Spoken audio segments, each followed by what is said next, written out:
نحمدہ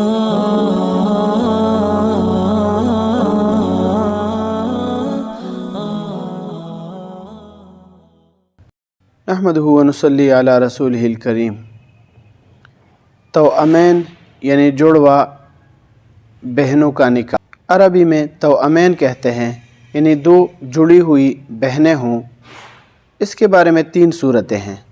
number 1، بعض اعضاء الگ ہو، بعض کمر سے ایک ہو، ہاتھ پاؤں اگرچہ الگ الگ ہو مگر پیشاب اور پاخانہ ایک ہی راستے سے ہوتا ہو، تو یہ ایک عورت کے حکم میں ہے، کسی ایک مرد کے ساتھ ان کا نکاح جائز ہے۔ دوسری صورت، تمام اعضاء الگ الگ ہو مگر بعض میں کسی ایک جگہ پر ایسا جوڑ ہو کہ بغیر کسی خطرے کے آپریشن کے ذریعے ان کو جدا کیا جا سکتا ہو، تو وہ الگ الگ عورتیں ہیں۔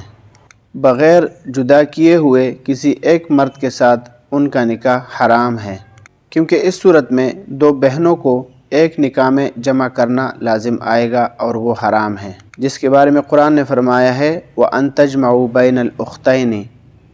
تیسری صورت، جسم خلقی طور پر اس طرح سے جڑے ہوئے ہوں کہ ماہر سے ماہر ڈاکٹر بھی بغیر جان کے خطرے کے آپریشن سے جدا نہ کر سکتا ہو، تو بقول حکیم الامت حضرت علامہ اشرف علی تھانوی رحمۃ اللہ علیہ کہ ایسی 2 بہنوں کا کسی ایک مرد کے نکاح میں جمع ہونا ایسا ہے جیسے کہ 2 بہنوں کو ایک نکاح میں جمع کر دیا۔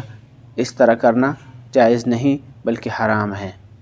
الدر المنثور فی التفسیر الماثور، جلد نمبر 2، صفحہ نمبر 245۔